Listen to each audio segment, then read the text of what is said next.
Welcome back to the Foster Theory. It's your boy Sebs here. Like Jesus. We're gonna get right into it. The Cowboys getting their ass whipped. In Jerry World. In Jerry World. That's crazy.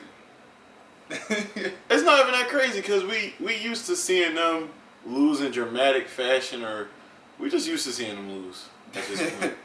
Like I'm just because it's every year. Every year, I think even when they had Tony Romo, they had like these high-powered, dramatic winning offenses, and then they get to the playoffs, and it's what we're watching right now. this is the thing. I liked Tony Romo. I'm just keep it a buck. I like the quick release. He seemed like a likable person outside of playing for the Star or whatever. I know I'm in Philly. You're supposed to hate these people. I don't really hate players often. I didn't really like Drew Bledsoe. Nah. And this was his second time that happened. Second time, because it happened with Tom where you got everybody still you get hurt and Young Buck come in and take your spot and they're like, oh, this is the franchise now.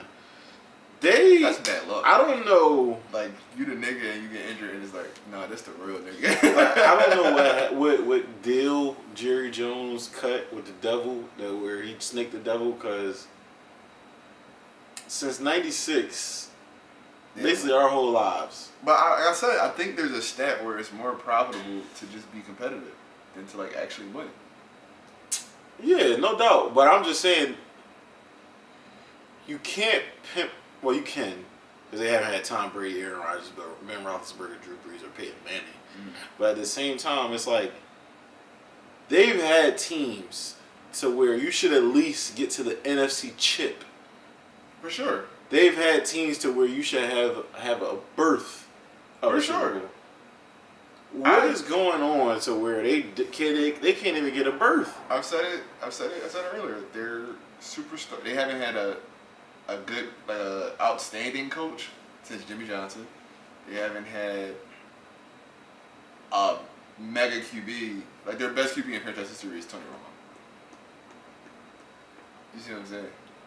And you don't have a Andy Reid. You don't have. They're gonna give it to Troy Aikman, but you don't have an Andy Reid on the sideline. You don't have a. You don't even got a Mike Tomlin on the sideline. So like the Eagles were going to the chip with fucking Donovan McNabb, and that's no slight to Donovan McNabb, but we had crazy teams, good defenses, and then we had Andy Reid. See, the problem was with Andy shit. Andy don't really, as we see at the Chiefs, Andy don't really like the big name receiver. Yeah, but he's a hell of a fucking coach. But he's a hell of a coach, so it was a little mask. I think the Cowboys take the opposite approach. Like, you want to have stars everywhere, but no all-star coach, no all-star QB. And it's like, you got to give. You need either, because I said it on this podcast, I think Dak is a solid quarterback most of the time. The problem with Dak is going to Dak, and nobody knows when that happens. I would say in this NFL, or when it's going to happen. In this NFL, Dak is easily a top 10 QB. See, the thing is, put the word easily in there. I mean, it's like, can you name 22 better quarterbacks than Dak Prescott? 22 is crazy. That's what I'm saying. I can't probably name 22 quarterbacks off the top of my head. That's what I'm saying. But, all right. Like, who are your top 10 QBs right now? I don't really want to get into that because if I name Jalen Hurts, niggas are it's I mean, it's your list. I don't have. I'm saying I don't. But Dak is okay. Gallup, I forgot he played for them sometimes. But I didn't know he was still on that team. Gallup nice too. He's good. The thing about Dak is when he fucks up bad. Like, but you can tell when he's gonna fuck up. Like I told you right before you did it, I said he's throwing in two tight windows, and he threw a pick six. It was like that's his like fatal flaw. You can know when Dak Prescott's about to fuck up the game, and then it was just like a slow. I wouldn't even say a slow. It was a massive slide downhill. Yeah, for sure. Yeah, because now you're down 24 in the third quarter with 5 minutes left in the third. You're ridiculous. Yeah, they keep getting hurt. Oh shit! Jair Alexander hurt, and it's like but inside of his groin. I think it might be his ankle because or is his groin? He grabbed his groin at first. I ain't gonna cat Matt LaFleur out there. That shit probably serious. Because he twisted his ankle in walkthroughs, but he got a pick today. So yeah, but I don't know, man. Like, I just don't see how people are Cowboys fans. I understand not abandoning ship, but at a certain point, your team not being loyal to you. Yeah, I'm a big proponent of that. Like, if my team isn't being loyal to me, well, I'm being loyal to you. Yeah, like, I'm not into the whole. Well, yeah, we're bad, but like, nah, I'm cool. Like, I'm gonna keep it a bean. Once I saw them devalue AI just to trade him, I said I'm out of here. It doesn't make sense because I don't know this team outside of AI in my lifetime, right? So you gotta think. I'm not talking about consciously as I know basketball at 5 years or 6 years old, but it's like what I know of Philadelphia basketball. It's Allen Iverson. Yeah. This is the face. This is the face of Philadelphia basketball. You're treating him like and they tried partying and drinking, catching up, and it's like this is what he was doing when he was going to the finals too. Mm-hmm. He coming in with 2 bags of chips from the corner store for 50 cents and a hug and giving y'all 40. Mm-hmm. Like, you can't question AI's effort on the court. Once the whistle, you can talk about his effort in practice. You can talk about whatever. You can talk about all the extra. But when the whistle is blown on an official game, on the court. AI is gonna die on the court. Yeah. So I abandoned the Sixers around the same time. That's when Kobe's on his Kobe tour of niggas not fucking with me, but I'm coming off the heels of this bad situation. Off the court. So I'm not gonna get my just due in the media.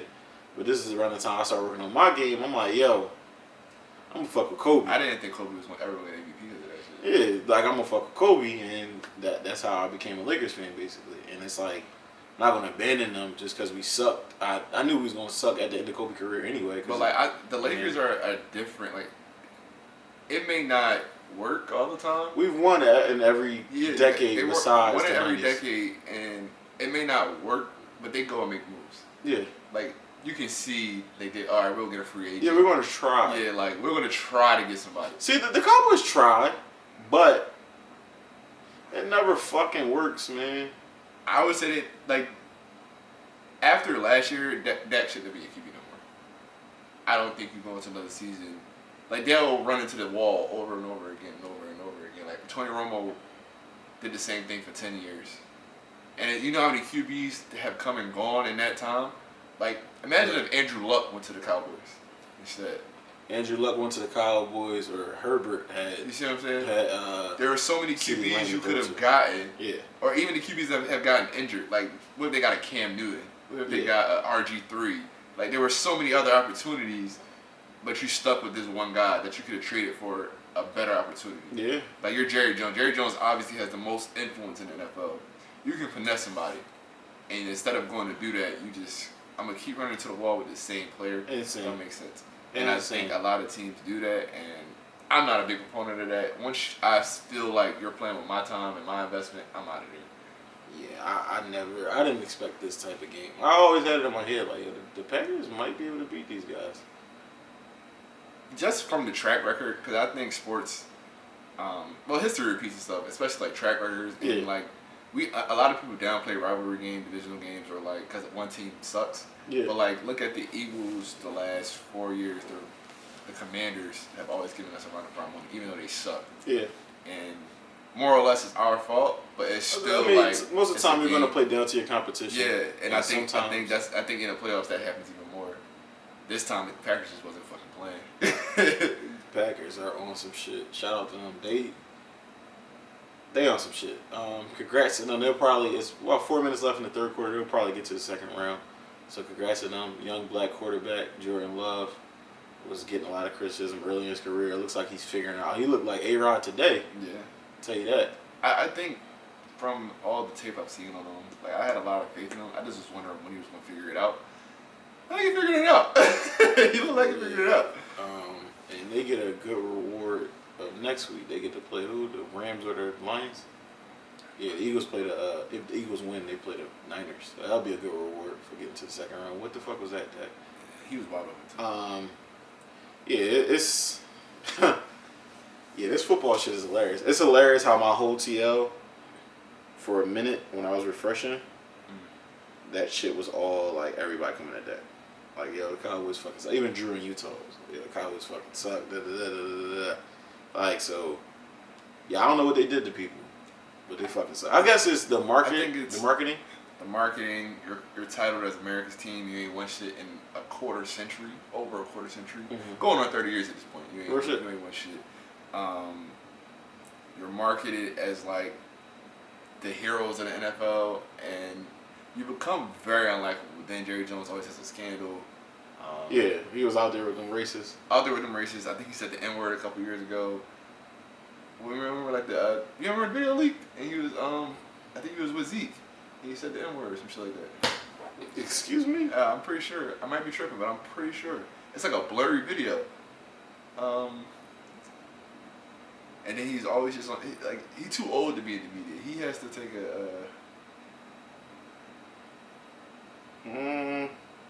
Let's say racial remark. You know, he's with a black girl, don't you? Oh, no, I don't think he said that word. Yeah, don't put that out there on Jerry Jones, man. He got enough out there, but yeah, but they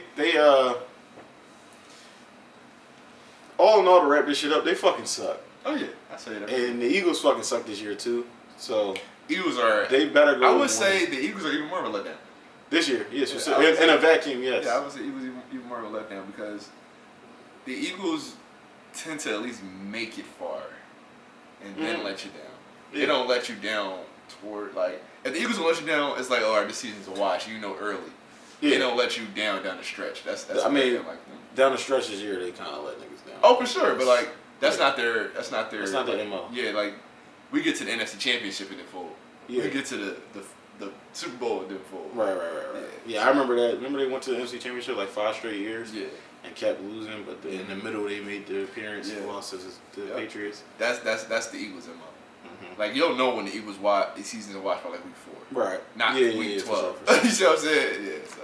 They were the first 10-1 team to finish the season and not win 12 games. Yeah. So crazy. And they had to end. You gotta think this is a bad side history because they had an extra game to do it. So. And then look at the teams they played at the end of the schedule because they beat the Gauntlet with a good record. You went so the Gauntlet was I think it was 6 games, Cowboys twice, Niners, Miami, Chiefs. So that's 6 games, right? Or 5 games? Yeah, that's 5. And you came out 3-2. Yeah. You won 60% against the Gauntlet, and then towards the end of the year, you lost to the Giants, Cardinals, and who else did you lose to? I don't know. Giants, Cardinals, Cowboys, Niners. No, that's 4 games. And they lost one early in the year to the Jets. Yeah. No, they didn't win 12 games though. So it was a damn. You know what I'm saying? That's all I know it was one more loss I can't think of. But yeah, big letdown. Very big letdown. And I think the Cowboys scored. Officials out. Okay. Shout out to them, man, because they trying. They trying real bad. It's a manageable game. Niners, Cowboys, Seahawks. That last. Yeah, I'm very upset about that game because I had a ticket in, and all I needed was Jalen Hurts to throw the ball to AJ Brown one more time, and he threw a fucking interception. I mean, he tried to force it to him, so that's what happens. Are they going for 2? They getting real ballsy. I mean, you got to at this point. Make it a 2-score game. No, it's gonna be it's gonna be a 2-score game. Yeah. I wouldn't even do it. I wouldn't even. Yeah, but enough for sport. Well, not enough for sports. We'll get to sports later. Oh my god, this sucks. Cause Dak's ass. Dak's ass. I'm them Jones. I wonder what LaShawn McCoy is saying right now. I'm going crazy. So what you been up to this week, bro? How was your week? I've been reading my resume. Pulled up a bunch of job applications, applied for a promotion. Just a lot of business shit this week. Okay. Planning for the future. I feel like I'm old, but I'm not old. I think it's just cold outside. Yeah. Once it warm out, I'll feel young again. So okay. I just been doing business shit. Okay. And losing bets. Losing bets, you always gotta stick that in there, bro. That's a part of life. I feel like I'm one of the only people that don't gamble more than like once every 3 months. Nah, I would say since I had that big ticket, I gambled a little more than usual. But I try to stick to my little like $5-10 a day. So like in a week I lose max $50. You know, I try to lose no more than $100 between pays, so it doesn't really affect my life. But I put a ticket in, and fucking Karl Anthony Towns had 24 points. I needed 25.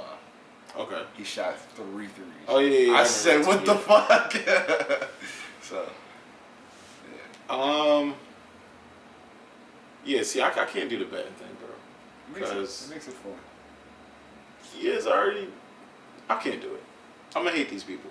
Oh yeah, no doubt. Yeah. So it's all right. I have a real beef with like 5 NBA players. They'll never know it. Yeah, see, exactly. I can't do it. Like Karl Anthony Towns, Bogdan from the Pistons, Jalen Duren. Who else? I got beef with Jaren Jackson. And one more motherfucker. Who was it that did a 3? One of these motherfuckers. He missed the field goal. Oh, Paolo Banchero. Yeah, Paolo Banchero. He missed the field goal? Yes. Yo, the Extra point. Yeah. yo, I swear, this team is terrible. Yeah, see, I can't really get into the sports betting thing, bro. I can't do it. It's too up and down. You don't know if this nigga went out last night. You don't know. Or like Trae Young went on a streak of scoring. He averaged like 35 and 11 for a month, and then the next month they got that nigga in prisoner of Azkaban. Yeah. Or Paolo Banchero going on a 2-week stretch of averaging 38. Yeah, he's looking like he looked like LeBron and then at the same time. And then having 17. Like, what are we doing here? So. But that's the other part. You just remember. I remember whole stat lines yeah, for see, I'm weeks not at a time. Yeah, I'm cool. I'm trying to remember my stat line. My credit score is this. I have this and that. Have you been paying attention to what's going on in the streets?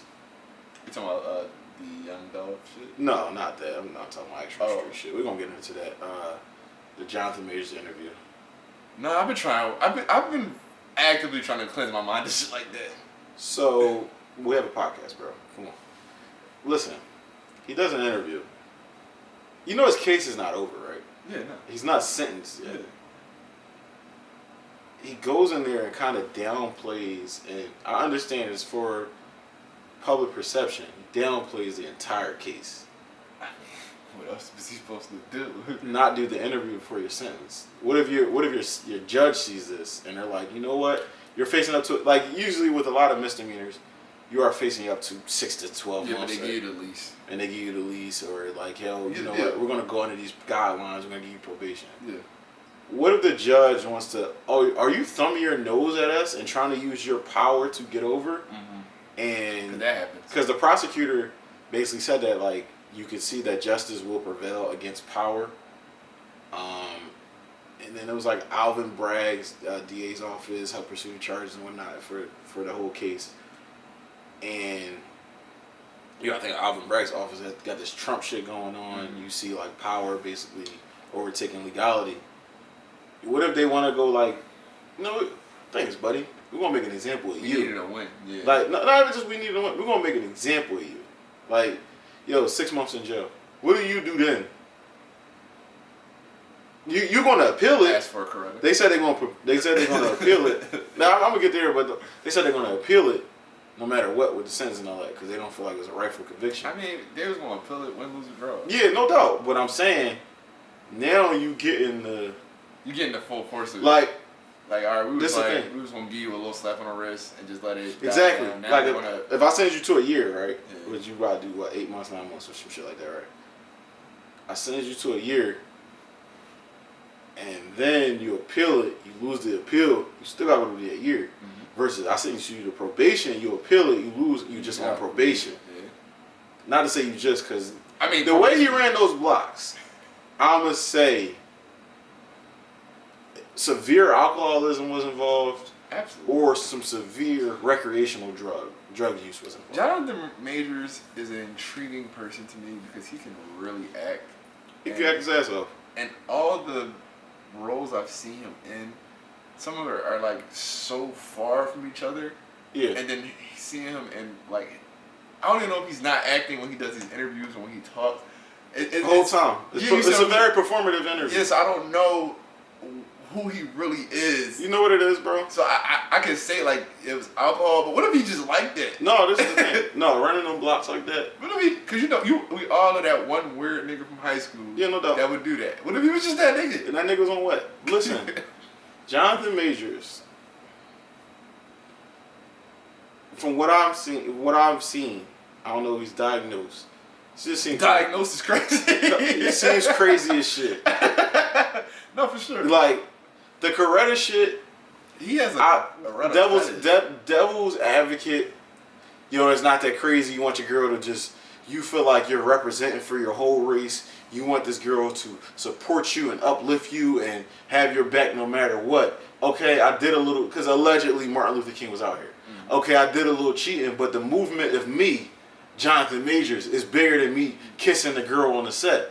Because when you really think about it, Jabari, which was her name, that was her name. Her name was Jabari. The white girl? Yeah. You're fucking lying. We're gonna take a quick pause. The girl, no way, bro. Grace Jabari. Oh, Grace Jabari. But okay. You know what I'm saying? That's still a little crazy, but bro. Yeah, they kicking ass. So we got this going on, Grace or Jabari, whatever, right? Mm-hmm. That's so crazy. Yeah. So we got this going on, but we gotta remain focused. You gotta always come out and support me. Yeah. The FBI allegedly sent tapes of Martin Luther King cheating and audio and video, allegedly. And Coretta was like, that doesn't matter. Like I couldn't even make out of it. That shit was probably 1080, 80p in 1965. You know how fast technology is? Like the technology we get, they had before we had it. That shit's probably 4K. Is that like? But the movement is bigger than I'm leaving you, nigga, because you cheating. Right. And you got now she's gonna be way more understanding. Like, damn, like I ain't seen this nigga in 2 months. What did I think was gonna happen or whatever? No disrespect for this. No disrespect, but like. You understand. Yeah, exactly. The movement is bigger. I'm talking about civil rights mindset. So I can respect a man in the mindset of I want a Coretta. Now what I cannot respect is a crazy nigga talking about he want a Coretta, and then you go and play the race thing, and it's like you didn't want really a Coretta, I think that leans more into why black women are upset. Like, yo, for sure. You trying to y'all trying to like lean on black women being strengthened. Like, why we always got to be strong? Mm-hmm. And that's part of like the feminine essence is not necessarily about being strong all the fucking time. And it's like we lean on black women like, oh, black women do this, they got your back to this. Like, yo, bro, like when is it gonna be her turn to be weak? Or quote unquote. You know what I'm saying? Like the opposite of what the fuck you taking her through. When is it her point to live a soft life that you helping this other girl live in the mainstream? That main thing. Main screen. Let the main thing be the main thing. But but I really feel like, that nigga's crazy. The Coretta shit is crazy. Her daughter even had to come out, I believe. It was like, my mom is not a prop. Mm-hmm. Because at a certain point, keep her name out your fucking mouth, bro. And my mom said it from the rip, like, yo, that's not cool. And I'm like, no, you got it. And she's like, no, it's not cool. Like, especially, she's like, go ahead, like, as she's gotten older, she's been a lot less conservative with that, more liberal. Like, yo, love whoever you want to love. And I won't judge you for it. You know what I mean? It might be a pattern amongst a lot of men that go to the other side, as they would say. Mm-hmm. But love who you want to love. Like, if that's where you got love at, I can't blame you for that. Like, because the other thing about it is, like, once somebody, like, I've been with this person for 10 years. I met her when I was 16 at an all-white Catholic school. She ain't never did nothing wrong with me, and why would I leave her? Like, or I could walk in. Like, I might have became pro-black at 28, but this girl from 16 never did nothing wrong to me. Why would I leave her? Like, I could walk into, we was at Landmark last night for the game. Mm-hmm. I could have walked in that bar and came at somebody, and she like, oh, fuck no, white girl coming, and she coming at me. And it's like, yeah, intentionality, like Dr. Umar said, but like, what if we just vibe? Yeah. And that's where it's like, we 3 Henny punches in there. Exactly. I'm like, she cool as shit. Yeah, but the Coretta shit is crazy. So I just find Jonathan Majors wild as shit. I think wild performative. I think the nigga using the world as his stage now.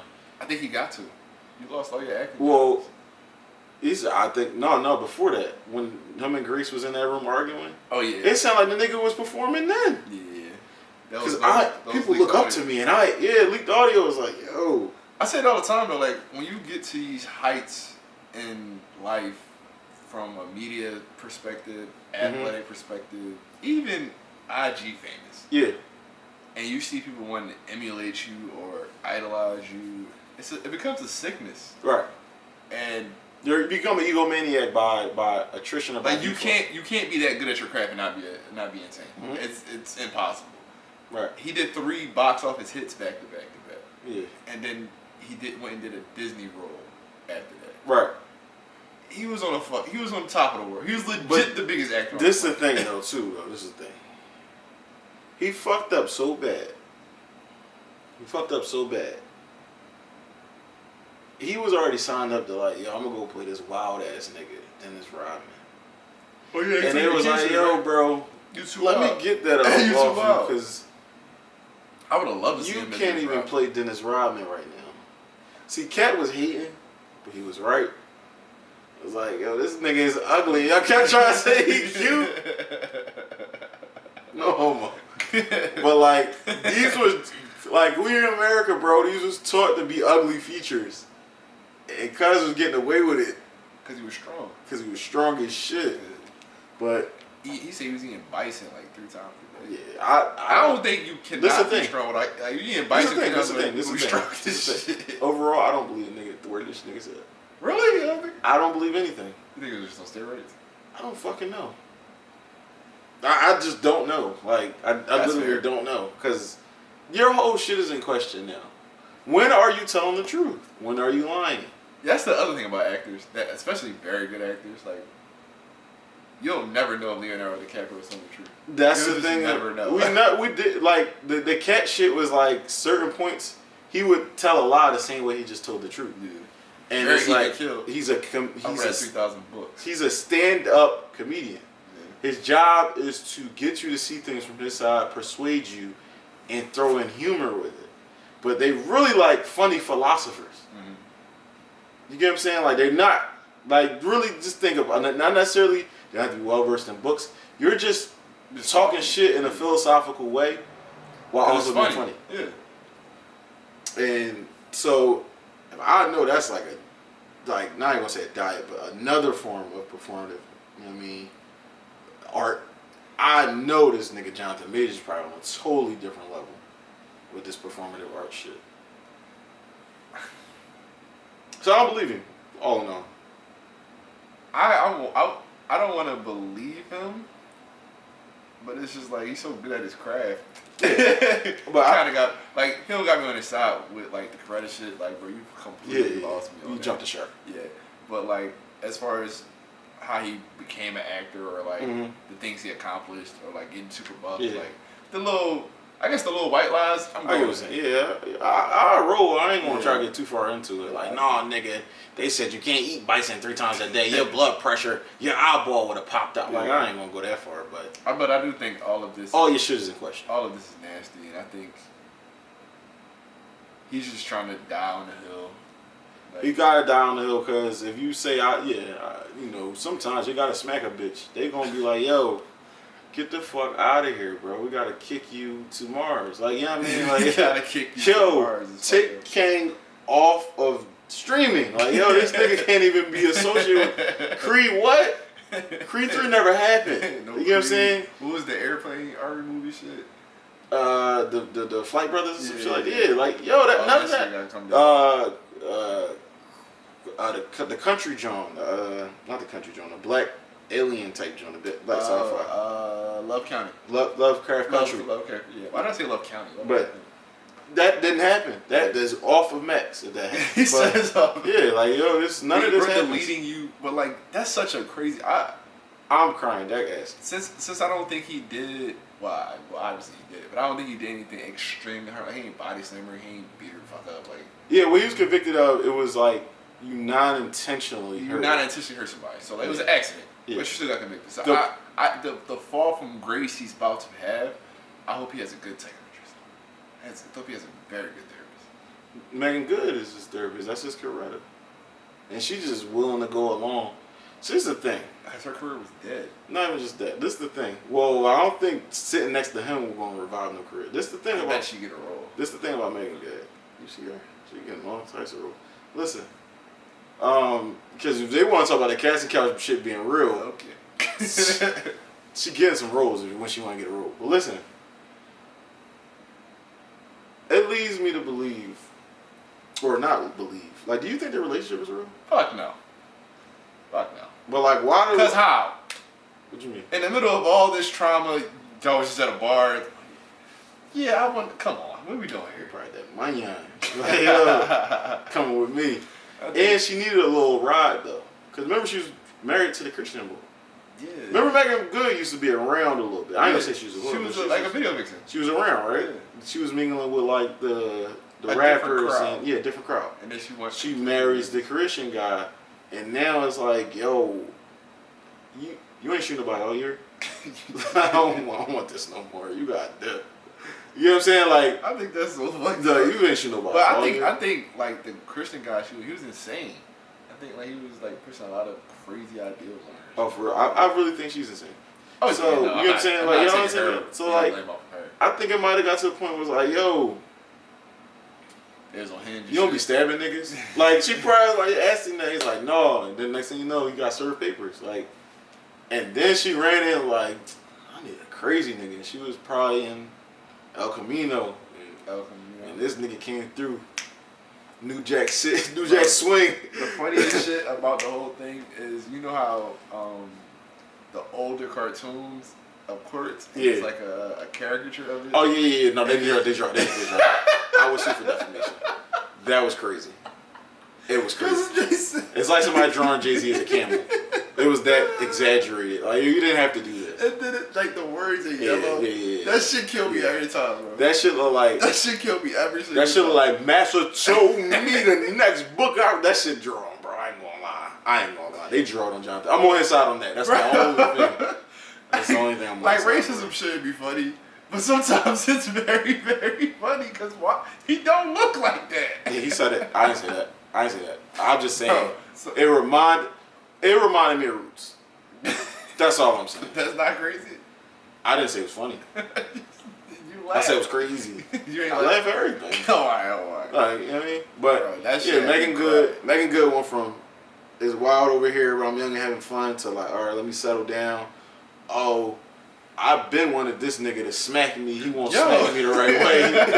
To divorce. And now I'm in the. And then she's smoking her cigarette in the bar at El Camino. You know what? And then the Mrs. Slapper bitch just came around. You just got booked for slapping bitches. Just the man I wanted to see.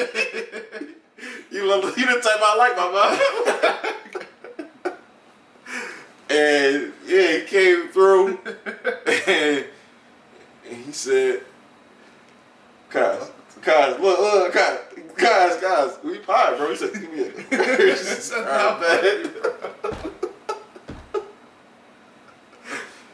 Bro, it's not funny.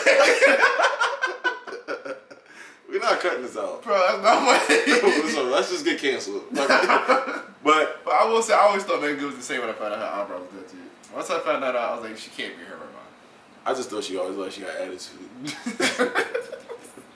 But you know, I'm dry. You know, no, because it's a regular woman that do it, and they was like, because they get their eyebrows tinted now. What are we doing? 5%. Yeah, limo tint on them joints, bro. It just looks stupid.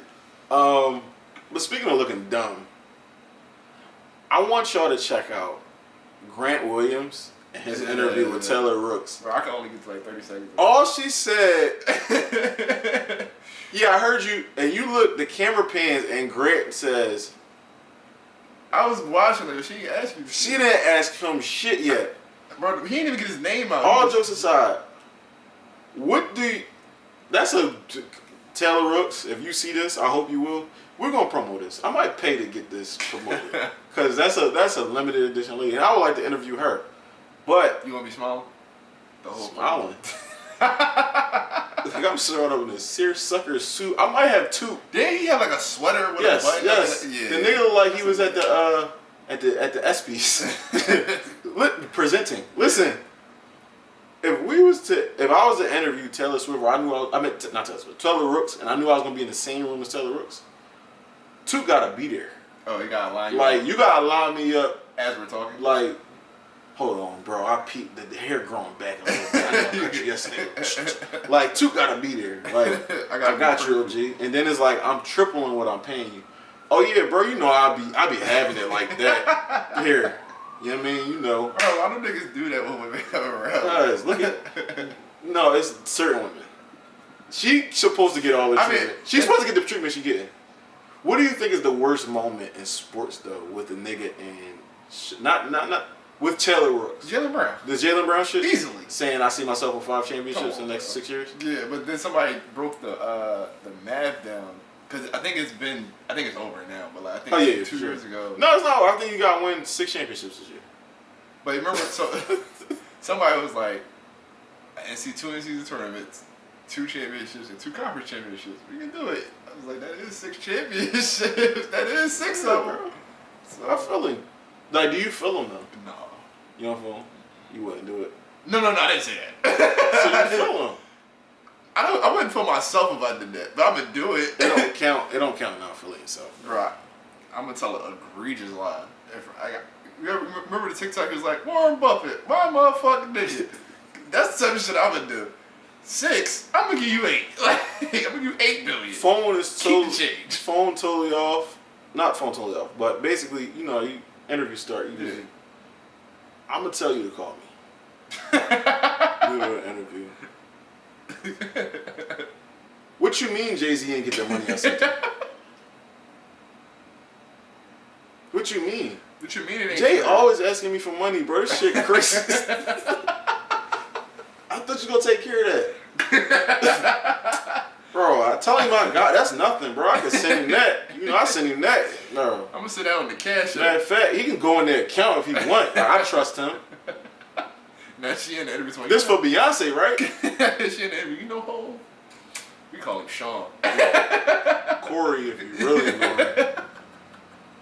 Yeah, like Beyonce, like whoever my bride gonna be, Beyonce gonna do dance lessons with her. You know what I mean? To get her sharp for the wedding and shit. Wink, wink. You know what I mean? Hit her one of them like, yeah, that could be you. That could be you. Like I'm saying, if you wanted to. You know what I'm saying? I if you was feeling me, but I'm feeling you. Yeah, shout out to Taylor Rooks for making these grown ass men. It's just funny because niggas keep doing it. Like you ain't learned your lesson from the last nigga. No, because everybody. What Mike Tyson say? Everybody has a plan until they get punched in the mouth. Yeah. And I'm talking shit. Then she comes sit next to me. I'm talking about. Yeah. This ain't go the way I thought it would. Sometimes you turn to jail. You know how you get a baddie and you hype. Listening to Star 67, no pussy on pedal stool, all this shit. And you get there and you start peeping like, this about to get $400 night. Like, you know what I mean? Like, and then you get there and the drink's $24. She on her 3rd drink.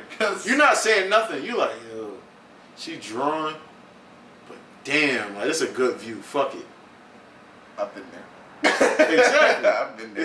It's the same thing. But in theory, you would never do no shit like that. Yeah. I've been pulling up on badges, and I had ESTG playing, and then after the day, I'm playing Tyrese. Sweet lady. Yeah, what you be mine? Like, no bullshit. Because what you doing? You want to move in? And I'll be like, you know what I'm saying? I get lonely too. You know what I'm saying? You go from Big G to Capital One, what's in your wallet? Yeah. Damn, mama. Yeah, all you hear is the cold bottle of water unboxing on top.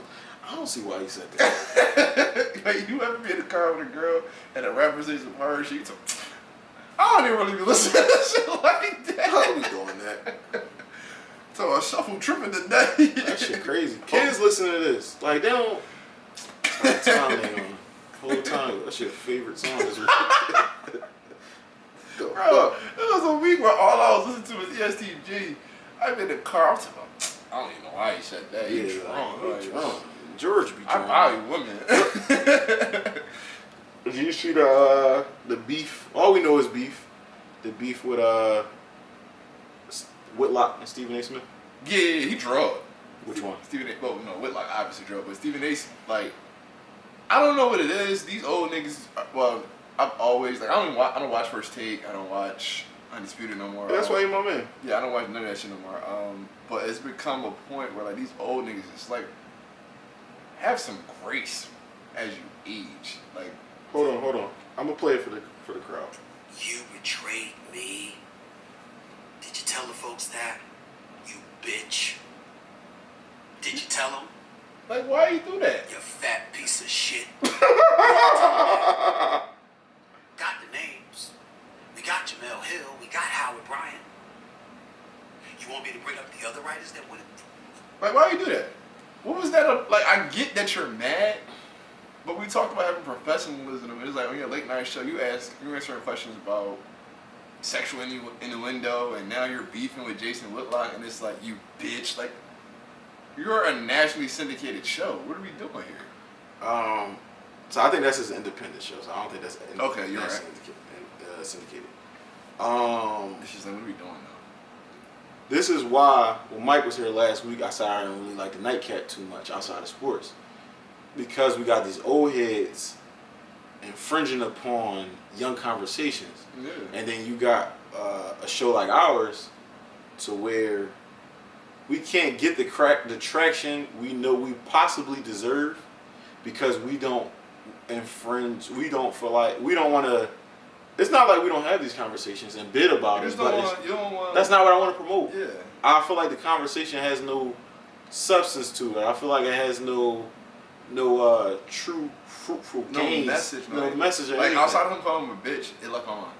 Like it was like, you're angry. Okay. So who scored 30 tonight? Like, and also, I think I respect a lot of what Wilbon has done for black journalists. I respect a lot of what even Stephen A. Smith has done for black journalists.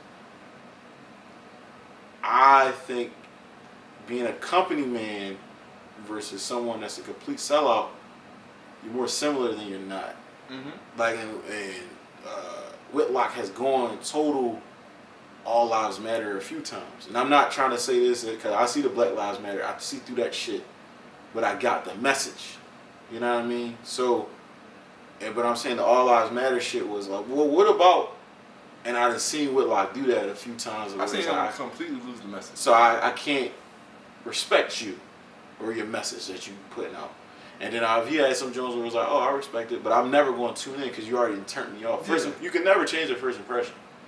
So even if you say some hot shit, it's like, I remember what you said before. And the way I've seen Stephen A. Smith lean into the troubles of black athletes, knowing our environment and whatnot, and yeah, you have a responsibility at that. To whom much is given, much is given, much is tested. Mm-hmm. But at the same time, these are young, truthfully uneducated, uninformed brothers that got millions of dollars, and you at 50, you bitch. Yeah, I think Nick Saban said it best. He was like, these are like kids. And yeah. Like, you guys, he said it to the media. He was like, you guys harp on them for one mistake, and then you brought up NFL player. You talking about Ruggs, right?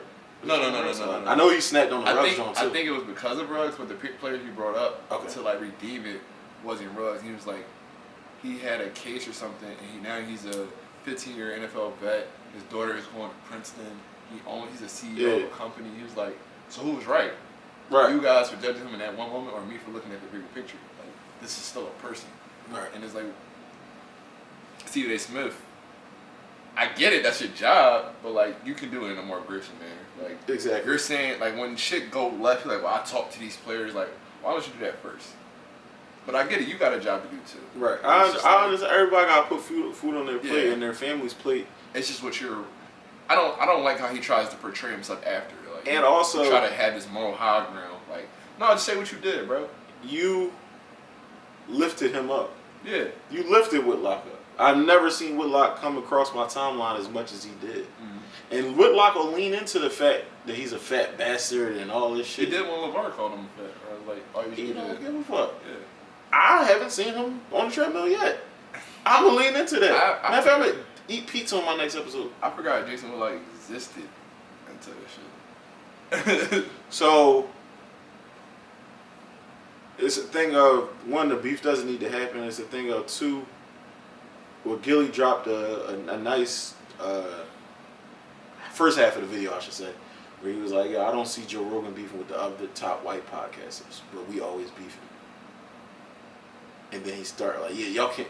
He went to.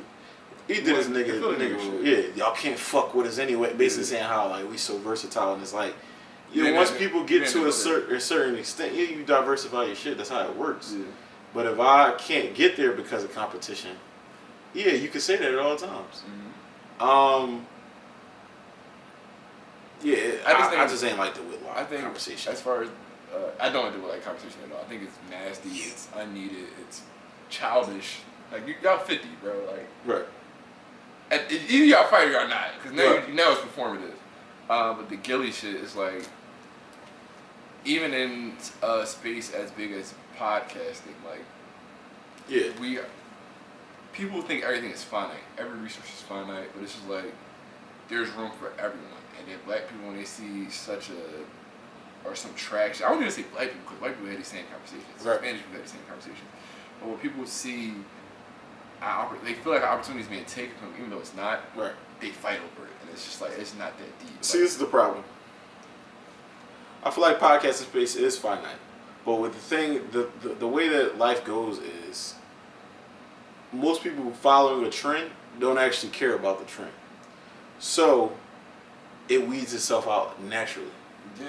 There were multiple, January is a month of resolution. Multiple podcasts started last January when we started. Yeah. By numbers, probably hundreds of thousands. By numbers, probably hundreds of thousands are not there anymore. Yeah. We haven't had an event where we produce revenue yet. So as of right now, yeah, it could be technically a business, but it's a passion project. Yeah. Most people don't have a passion. So while, it's like everybody eats mentality, it's kind of rooted in bullshit in my opinion. But everybody will eat just in their own lane eventually. That's how I feel. You gotta realize at a certain point, I might not be a possible. Let me go get my CDL. Yeah, this shit ain't working for me. Or you might be like, yo, you know what? This COVID shit really working out, bro. I gotta work 7 days a week. I ain't doing this podcast shit. You know what I'm saying? Like, we could possibly make 50 a year off this shit right now. I can get 95 plus benefits of just the side coding job I gotta do on weekends. Or I could be like, this nigga want me to structure this tour or whatever, and I need to be going every weekend. That can happen, and that naturally will pull us out of the podcasting space. But if we truly want it, we could go and Zoom that shit. But most people they don't truly want it. I just think that it's unnecessary to fight over it though. Like totally unnecessary to fight over it. Steven Jackson. But all we know is beef. Steven Jackson and Matt Barnes. I stopped fucking with Steven Jackson and Matt Barnes the last time he brought up Smart Necessary. But like, why are you bringing up Shannon Sharp? Like, he really brought him up? Like, yeah. Okay. It was just like... because he was saying like Katt was getting his shit off, and I got a relationship with these people. I wouldn't let them get their shit off. What else the way you would have ran your interview? Yeah, there's no need to say that. I wanted to get into Katt a little bit. A little bit more. Pause. Yeah, that was crazy. You ain't watched because I know you struggled to watch the first one. So he went on Willie D. Katt Williams? Yeah.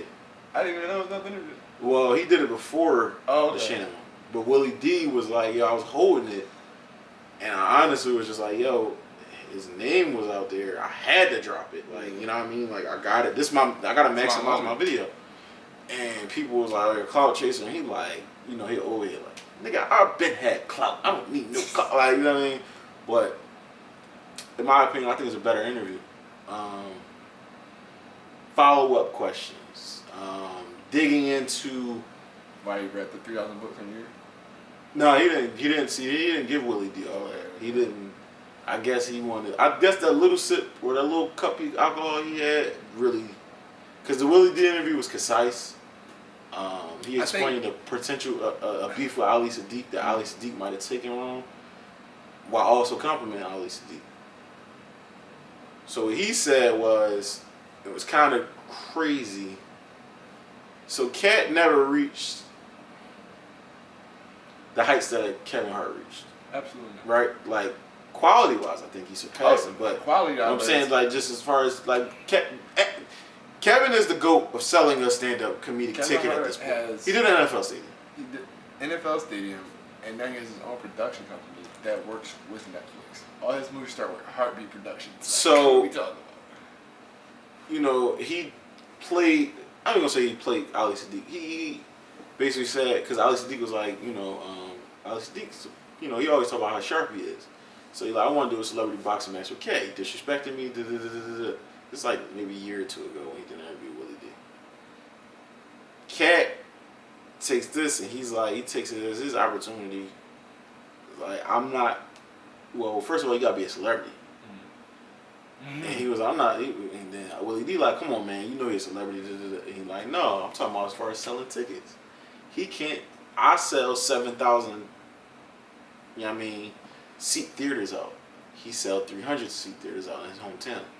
Now I don't know how the Houston comedic landscape is. We saw Ali Sadiq. He did 300 here. So I'm pretty sure he's doing more in his hometown. You're doing more than 300. So it's like that's the main fundamental problem I had. Being condescending. You being condescending in your point, and then it's like, what happens when Kevin Hart come out and be like, well, I do 40,000 in my eight cities, and you doing 7,000. If you tell me, who you fucking with? You tell me, oh, you're not a celebrity. You were saying that you want to do a $5 million bet. Which is exactly, he was like, why would I punch down? Which is exactly why my point was my parents last week. Like, why don't Kevin just, I'm like, well, why would he even give you a big stage to respond? Even though they responded on ESPN, because Kendrick Perkins of all people asked him, like, you're not going to talk about Kevin Hart? And that's when they leaned into it. But, hate Kendrick Perkins. Yeah, but like, it's the same message. Like, everybody can use that cop out. You so little, why would I talk to you? Because somebody's always bigger than you.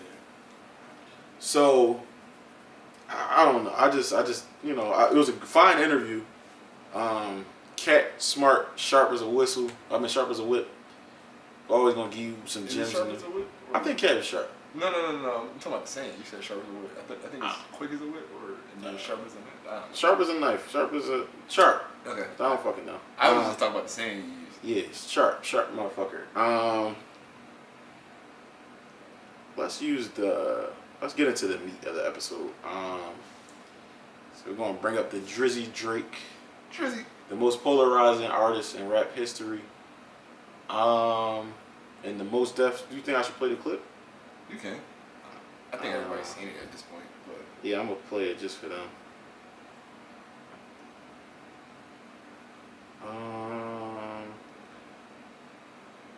Fuck. Alright. Like, is Drake hip hop? Why are you doing this to me? Drake is pop to me. In the sense, like, if I was in Target in Houston and I heard a Drake song, it feels like a lot of his music is compatible with shopping. Commercial music. Or it's shopping with an edge in certain instances. Fair. I like Drake's music, but I understand exactly what you're saying. Of course, I mean, it's commercial, entertaining, fun, good, it's formulaic music. It's likable. Likable music, yeah. It's likable. But is it? I'm gonna leave you alone. We're gonna move on. So many products. So many SKUs. So many SKUs. Look at all these SKUs. Oh, so many products. So much merchandising. So many barcodes. I love this mall. Look at this place. I mean, look at this place. They have everything. Everything's here. They have everything here. Oh, this is great. This is a new Drake. You hear it? It's great. Alright, so I'm not gonna go too far into this. This whole clip is fucking 2 minutes 40 seconds. I would say I don't have a problem with his take. I just have a problem with how you're trying to be condescending. You're trying to be very facetious, and you're Mos Def. You don't have to. You don't have to be that way. See, it's just like, why are you doing this to me? Oh, Drake is this. It's just like, okay, just say you don't like the music or that it's not for you. Or at least give a real answer. Don't try to hide behind smart whips and conundrums. I think. What the fuck? There's a sip in here. Alright, so I think for a lot of the old heads, they had to detach themselves in a sense. And it gets to a point to where, I start to hear this shit everywhere I go. Is it me? Give you an example. Did you like 21's album? Did he just drop? I think there's some vibes on there, but it's not like a banger to me. I'm seeing people say like, "Oh, 21 is over his freshman class, Kodak and Uzi." I don't think he's fucking with Kodak or Uzi in that class, in my opinion. Like he's not fucking with Uzi. He got the clout, but I don't think he got a dying to live under his catalog. He's not fucking with Uzi. But as far as he not fucking with Kodak. Yeah, like Kodak can really rap. I be trying to talk about Kodak because Kodak be on drugs. Now Kodak has a grape on his resume, and that's why I don't listen to Kodak anymore. But the talent is there before the meth. Now they were saying this album was so introspective and it's gonna live. It's not gonna live past next month. I think the Dirk song is good. I think the Prince song is cool. There's some vibes on there.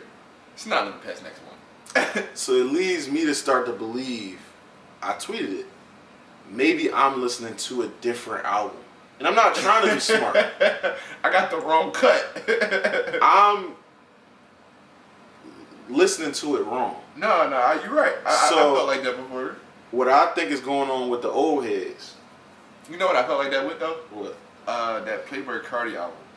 Whole Lot of Red? Or Dalit? Dalit. I felt like that about Dalit. Dalit crazy. Yeah. I was like, maybe I got the wrong album. Dalit crazy. But that's when I see him go more into his Travis lane than necessarily trying to, like, he just totally abandoned rapping for real. Yeah, it just turned into, I'm gonna make a collection of sounds. Like, he seems like Dalit's a classic. I'm like, that's cool. Alright, taking it too far. But to these kids though. See, that's what I'm saying. Like, maybe I got a different album. So listen, I had some new ears. For Mos Def, I'm gonna give him a full breakdown. Because I think he deserves it. I think Mos Def is a legend in his own right. I'm not going to go and say I like his raps better than Drake. I don't. But to discredit his talent would be I'm not going to discredit his talent. Now, from his perspective, he's probably how we are with certain things. Like, yeah, it's cool. And I think he get into like, it's crumbling. I don't think he was using Drake. I think he used Drake as a way to get off a bigger message, which is... I don't think that shot was directly at Drake, but I think the condescending tone made it worse. Yeah, so like, we see hip-hop sales have slowed down a little bit. Yeah, we're starting to see hip-hop kind of get a little shaky, like at its foundation.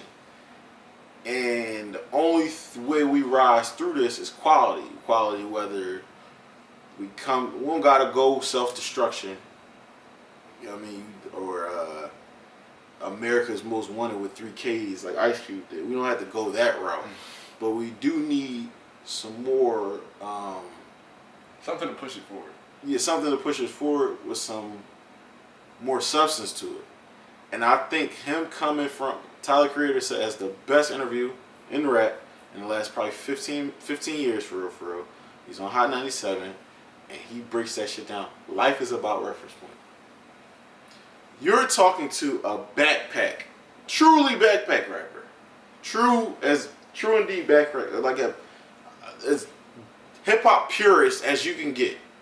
With Mos Def. Yeah.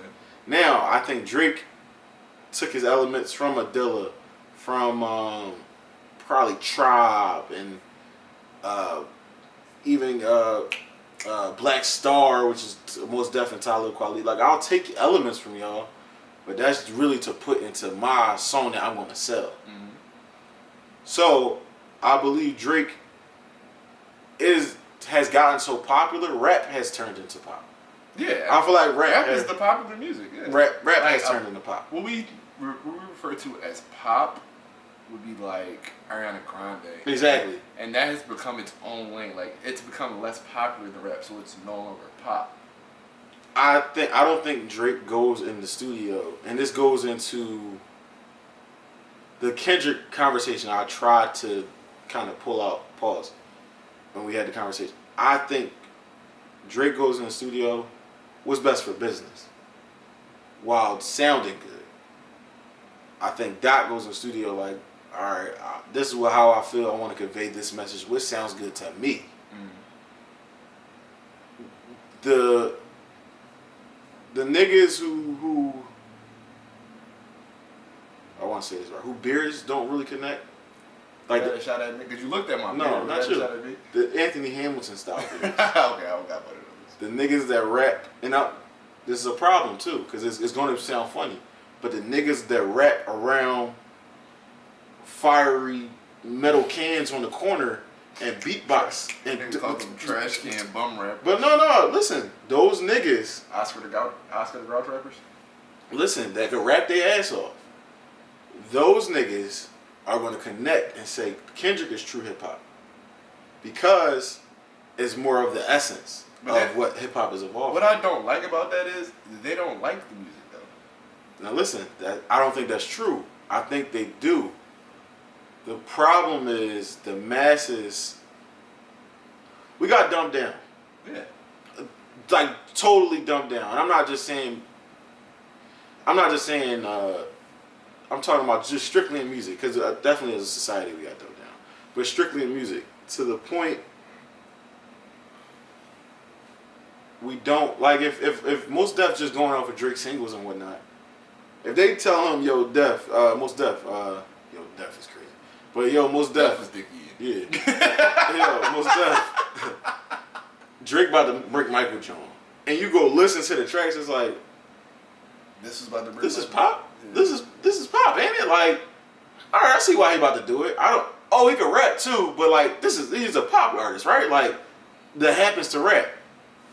I don't have a problem with that reference point. What I think is it shows the bigger picture of the generational disconnect between the two music and where we turned into, like, my dad would say shiny suit. Like, my dad legit, he bought the shit. Dad was a big Cash Money fan and all that. But he'll always be like, yo, I think Bad Boy kind of ruined rap a little bit. Bad. With the shiny suit shit, because it is a bomb. It sounds good. It gives me nostalgia. But my dad whole thing is he doesn't get nothing from it. No, that's a bomb. It is a bomb. You can listen. This is the thing. You can make rap has gotten more jingle based. Okay. Like we're making jingles. Like it's melodic, sound good, feel good. Play it at a party. Play it around the hoes. Play it here. Oh, this is a tune, ain't you're it? saying since there's no message. There's nothing. Nothing. 4 p.m. in Calabasas. It's nothing in the song. No, we're not doing that. I like the song. It's a message in there. It's a jingle. No. At 4 p.m. in Calabasas, the message is we are out here with. This is the message in songs. I got these hoes. I might have took the hoes from you. Because you ain't got the hoes no more. I got the money. I might have shot you and took the money. Because you ain't got the money no more. No, bro, no. All you sucker promoters are janky. We established like the Yankees. The whole fucking No. Not that. You said not that. Well, see, it's a message in this. I don't think it's a message in that either. Oh my god. So let's pick the song. I don't think this is a message in that. I'm sorry. It was the moonwalking. Oh, no. I fucked up. No, there's no message. No. But I don't think it's a message in them type of Drake songs. I think From Time, You and the Six, Away From Home. So you don't think 6 p.m. in New York got a message? You throw in a little, but you gonna rap. So you're talking about when you say a message, like a conceptual, okay, like the whole song. I think this is the thing. Nobody could talk their shit when you that guy and you do it for real. Nobody could talk shit with Hope. No. Back in the day, nobody could talk shit with Drake because I really got this jet, nigga. You niggas on 730s or some shit. Yeah, that's fucking like crazy. you dissing niggas on G5s because you got a double decker fucking plane that's bigger than my house.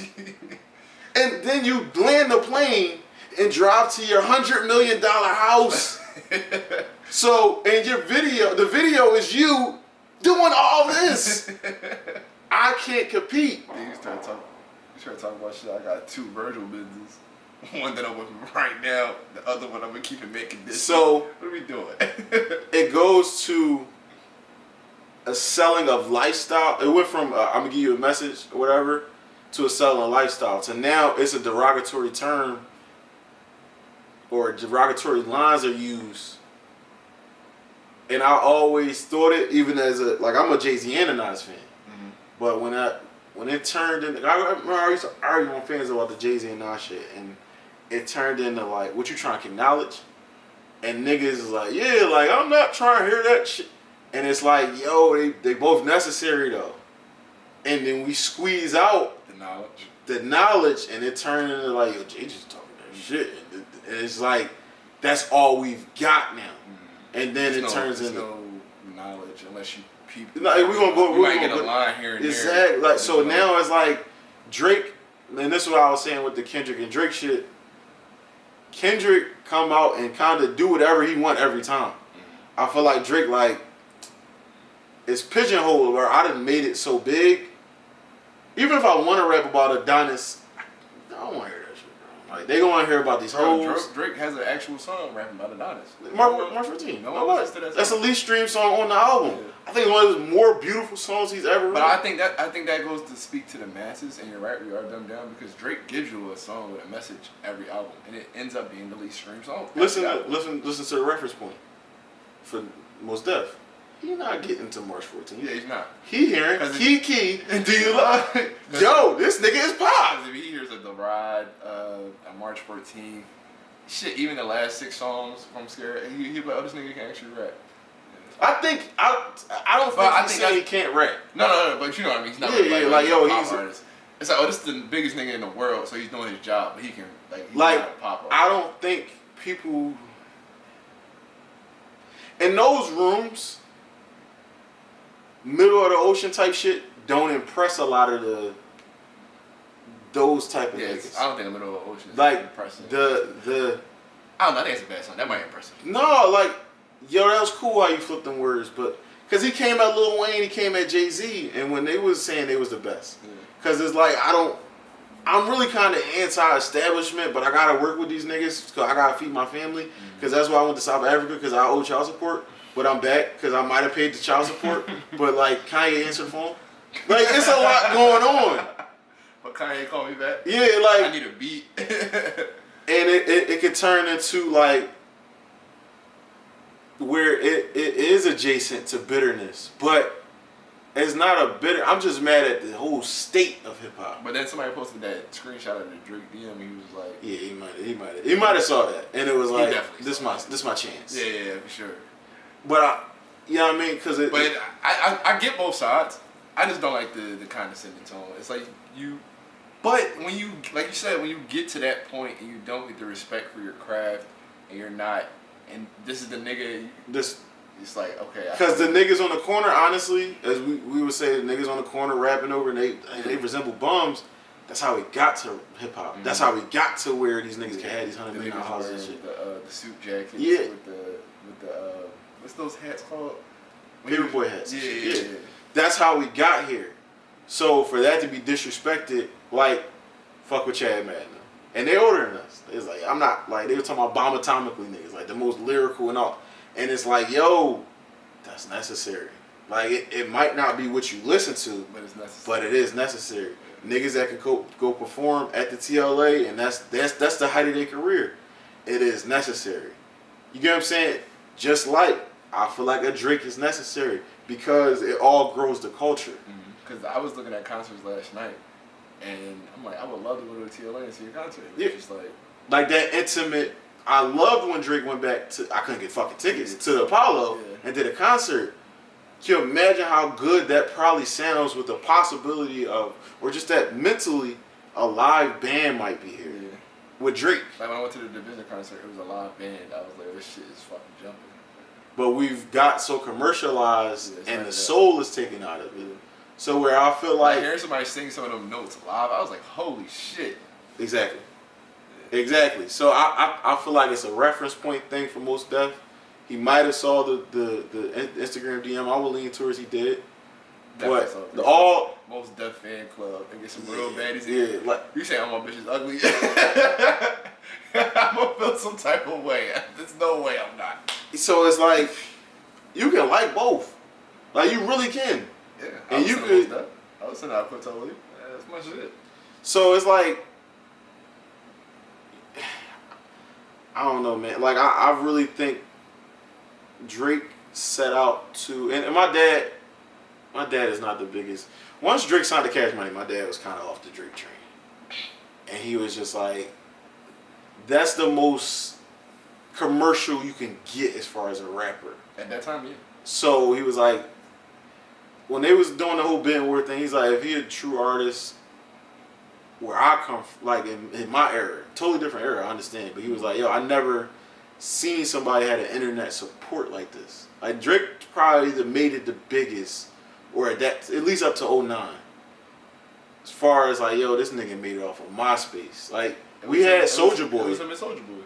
But Drake was actually rapping. Yeah, like Drake is actually. It wasn't like a ringtone. It's not jingles. It was like, oh, congratulations and fucking just a bunch of shit like Juice Freestyle and Warning and then he got Man of the Year with Wayne. Yeah. All that comeback season shit. Yeah. He got some shit. I'm playing this for my dad. Get over it. Yeah. I remember I played Get Over It. He like, cut this off. This nigga making it. That's me. He like, yo, man, he's so good. He was like, I could tell you his influences. This is the first time I played him. He like, I could tell he loved Kanye. So what the fuck? He said, I can hear it. He said, but he's so good, the consumer is going to ignore it. Yeah. That's how good he is. He was like, usually in the beginning, your first couple songs, you can hear the influence. Like, damn, this nigga sound like. He was like, he sounds polished enough to you. You can hear the influence, but he's so polished, you don't give a fuck. Not at all. So. First time I heard congratulations, I said, what the fuck is. I remember my cousin was playing it in the hallway of my grandma's house, and I came in the house, and I heard the beat. I said, what the fuck is that? What the fuck is that? Yeah. I said, I never heard this song. So my pop like, look, the nigga gonna make it. He like, look, I'm like, probably a few months later, I'm like, yeah, they saying this Cash Money deal about to be done. He got offers from everybody. He said, oh, you go get put in a machine, man. You gonna lose yourself a little bit. He ain't gotta go in the machine to be heard. I didn't really get it. As I get older, I really get. Now I get it. Like, yeah, it would be crazy for you to go Ryan Leslie and like, yo, go to Drake.com and go download the new shit.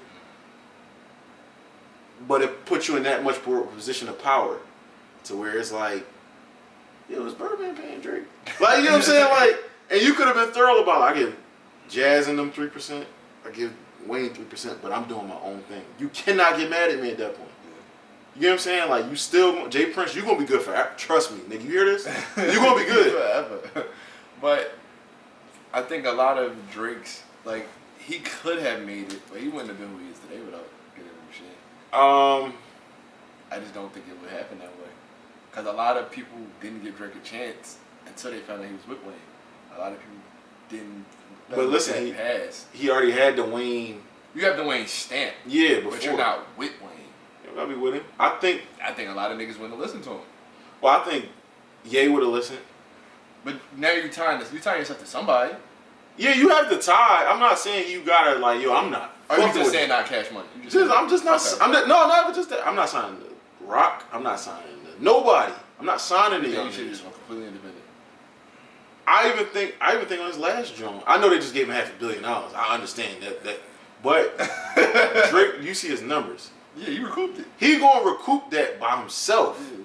So it's like you don't have to. Like he's never. But that's how generational he is. But do you get to these heights without doing that? Then I don't think he does. We gotta see. You know what I mean? Like it's certain people. We do have to see because we haven't seen nobody break the mold. We both have a view here. Yeah. And neither one of us can prove it. Right. But what would be your evidence to prove it? You see, I don't have no evidence because that was my Katt Williams idea. That was my whole thing. We not like Katt. You can't tell us you anti-establishment and the establishment brought you. It lifted you here. We don't know if you go on these 100-city arena tours without Friday After Next, and Friday After Next had to go through New Line Cinema because otherwise nobody's watching it. Versus independently, and then that's the thing about hip hop was supposed to be anti-establishment, but it has soared. Niggas start seeing them checks, and that's why I asked 2 earlier because I liken Drake to. LL Cool J has a top 5 run in hip hop history. Yeah, he doesn't get the respect. They just, you know what's crazy? I didn't respect LL Cool J. I'm like, I'm running away, girl, cool. My 8th grade teacher was like, no, he was him. He said, Drake, nigga. This is the first Drake for real. I said he got the lady records to listen, I always I'm like, that nigga's insane. Like I'm not listening to LL Cool J. Big LA. Right, what are we doing? Right. Bro, he stopped class for the whole day and played LL Cool J the whole day. You know how many times I heard Jack the Ripper in an 8-hour day? I was so mad. See, I was so fucking mad. He gets a top 5 run, but nobody gonna listen to him. But Jay-Z and kind of Drake use his formula. Oh yeah, like, I'm gonna reel y'all in with the lady records. I need love around the way, girl. I think he had that first formula that was like, yo, like this is it. Like this is the. I'm gonna reel y'all in with that. You go on my album, I got I'm bad. Y'all can see I can rap. I got Jack the Ripper. Y'all can see I can rap. I got the funny stories with the big old butt, which is crazy because he said he went to the high school let out and he was scoping the scene. He's going to hell for that. But freaky ass niggas. I mean that was different culture back in the day. But yeah, those are some freaky ass. Yeah. So, why was y'all pulling up to the high school in a drop top BMW, scoping out the little? Because they knew what was going on. But yeah, you know how Drake said, "Pull up, park my family on the curb," and Larry David. Niggas was pulling up, parked them on Pops on the curb. Real shit. Mustangs and shit. And I asked 2 earlier. I'm like, yo, when LL Cool J was out, Kane was out, or Kim was out, KRS-One was out. Who was considered the best? And he was like, all of them. Like, all of them had their own argument. It just mattered who you liked more. So, you got your Rakim, who's kind of like he changed the whole landscape of this shit. Like, niggas was kind of rapping a little different before Rakim. You got your KRS-One, that nigga like a rap teacher. Like, he'll tell you before the song, okay, today, class. Like, he'll literally say that and then rap about the shit. You know what I mean? With like my philosophy and shit like that. Then you got your Coogee rap where it's like the nigga, you could tell that's who influenced Nas. Heavy, him and Rakim. Then you got your LL Cool J, y'all can't fuck with me, bro. I got the machine behind me. I got Def Jam behind me. Y'all can't fuck with me. And then, you know what I mean? Like you got your Big Daddy Kane who got the flows. Like you got the delivery and flow. What I think has happened is too many people start chasing after the LL Cool J formula. Absolutely, but because it's probably what made the most money. Mm-hmm. I mean, I understand you in it. The thing is, but it started as an anti-culture. Mm-hmm. It's supposed to be the language of the underground or the language of the voiceless, and now it's turned into the popular language. I completely get it, but I think rap was so good, and it's still today so good that it was going to happen regardless, because like. Even KRS-One and Rakim was saying shit that niggas would pick up and try to use a slang or just try to copyright it. It was going to happen some way, somehow. But you had to be in the know. Now they've infused it into popular culture to where... But I think that gives us so much more than rap. I don't think so. I think it waters it down the most. Like the most... Anything with... Once capitalism... Because capitalism going to happen regardless. Mm-hmm. Once it takes control of it, though, it fucks it up, in my opinion. Any art. Absolutely. But I don't think we're at the point of total destruction yet. No, it's not total destruction, but you can see it start to, like, they're like, oh, rap, the lowest number, whatever, the last 2 years or whatever. And it's like, yeah, because we shun niggas.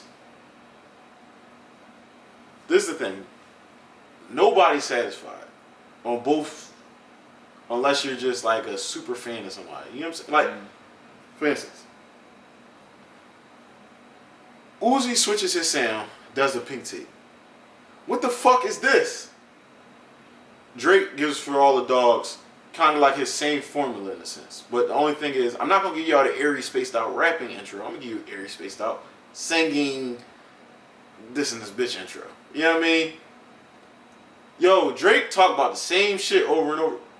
What do y'all want? Kendrick, World in His Hands, Good Kid, Mad City. Yo, this nigga might be the next GOAT. What the fuck? Like, then gives it to Pimp a Butterfly. It turns into, yo, bro, we don't gotta, bro, what the fuck? I was going to Howard at the time when that shit came. Oh yeah, that's a terrible time for you. Bro, I wanted everybody. That's Shiki Century. I wanted everybody to shut the fuck up. I wanted everybody to shut the fuck up so bad. I was just like, imagine being in a room full of niggas like that, right? And you the only nigga talking about this shit ass, bro. Niggas was so mad at me. What you mean it's ass, bro? So what you listen to? I'm like, well, PND 2 just dropped. That was around the time. What the fuck dropped? That was 2015. That was early 2015, bro. That's PND 2 dropped. Excuse me, I'm so sorry. Future was on his run. Future was on his run. If you're reading this too late, came out. Yeah. You think I'm about listening to him? I said, y'all out of y'all fucking mind. Thug was having a crazy run. Rich, I was like, y'all tripping. This shit ass. I'm not playing to him with a butterfly. Niggas was mad at me. So it leads to, I just think it's watered down. I think it's all watered down. When I said it before, like, yeah, I think Drake is super talented. I think the game is also fucked up. So, like, even when Drake might have his decline, it's like, I'm still better than all y'all niggas, because y'all niggas, y'all smoke and party too much. I chill at the crib and record. Yeah, sit behind the leanies. I hate that nigga so much, bro. Like, I'm untouchable, bro. You can't touch me. And then I can still actually and I can still go in there and rap. Now, that's I might, you know, I got a bold take. Y'all just gonna be the next go. No. I'm taking it too far. I think y'all gonna be the next go. I'm taking it too far. I think that's gonna be like the next star. I think it's gonna be. Let me not say GOAT. I think y'all is the next star. I don't see it. And he's improved a lot. I don't see it. I think he already has the youth. I think he obviously has the backing from Drake and Cole. I think his skill. I think he's shown he can rap. I think he's building the groups that these young kids listen to and love and adore. And he's ingraining himself into the culture of this newer generation. And he can do every kind of sound. I'm letting you go. I think he's the next star. Has he shown he can rap around words? As we've seen, that's not necessary. But I think he has. On a high level, nah. I've never seen him put together any type of concept. Concept? Now, if we talking about concept. Like I can go rap about my day. It might not be as lit as y'all because I ain't rich. But I'm saying I can go rap about my day and it's going rhyme. I can't fucking rap. I think that's where we get into, where it's like, as long as it rhyme and it sound cool, yeah, this person can rap. But like, truthfully, this person, if we're talking about like the true essence of rap, then no, he like that. Where You At, trap song, Future killing this. Drake comes on and it's like, no, I'm gonna really talk about how nobody was there. You know what I mean? When I was recording in the back. You know what I mean? Like, really rapping. Like, this is not no random, I'm on my jet and right. No, this is real. I'm actually rapping my ass off, for real. And this, I know it's going on the radio, but I'm rapping my ass off. 100. You know what I'm saying? Like, I'm rapping. But these are the songs niggas don't like. But I'm just saying, dude, rap. But because everybody fucking, I almost said it, everybody fucking retarded. That's the problem. So this is why I think y'all is gonna be the next star. I'm not saying he's gonna be the next star from quality. Quality means. I'm saying he's gonna be the next star because he's positioning himself to be. I'm gonna keep it real. I think Tizo the next star. That's a good. I think Tizo. That's a good bet. I'm not as high on Tizo as everyone else, but I think I respect him enough to give him that. I'm not mad at that. I think he's the next star. I think he blends his sound perfectly. So many different, not even just his sound. He blends so many different genres into one. He sounds like a Nickelodeon star. Mm-hmm. An R&B rock and roll rapper. Like exactly. Like, you know what I mean? How did you like, do any of this? I got the nostalgia of a Nickelodeon star / every time I listen to Tizo music, I'm gonna keep it real, it makes me want to watch Snow Day. Like, it just reminds me of being a kid. He makes me want to go watch Max Keeble's Big Move. No, that's a good reference, yes. And I just watched it not too long ago. that's good because now the kid, you touch the your music is interacting with the children, and also your music is interacting with the old young adults at the same time. Pause. You know what I'm saying? Like, so it's like you on from 12 to 36 probably. Where it's like, oh, all right, cool. Like, everything I said, you say it's funny, girl, you must be a comedian. It's like, yo, what the fuck was that? Like, or you rap, though, it's rhyming, so you rapping kind of, but like, but it's R&B. Also rock and roll. But it's rock. It's also a little emo. And then look at you. Yeah. And I think that's the next star for real. That's not a bad bet. You know what I'm saying? Like, I think that's the next. And that's where rap might need to go. Because I think he's authentically himself. He's about almost 30. I think he's 30 this year. I thought he was 27. I think he's 30 this year. I know he started late. I know he got his break late. Exactly. And I think those type of people, you might really be you. You get what I'm saying? Like, it's like, he's 31. Damn. He's 32 this year, actually. Damn. So, you got to think, I know how to navigate this game. Yeah. I know everything about making a song for real. Because I've been doing it for so long. And those type of people never give up on their craft, so you probably got... Exactly. And like he started young, so he got 15, 16 years of just making music. Yeah. So, back to the start though. Most definitely, it might have been with a little salt on there in the sense of. But I don't think he had a bad point. Like the brown sugar shit. Remember you saw brown sugar, right? Mos Def, Tay Diggs, and all that thing. I think that's really Mos Def. I don't think he was acting.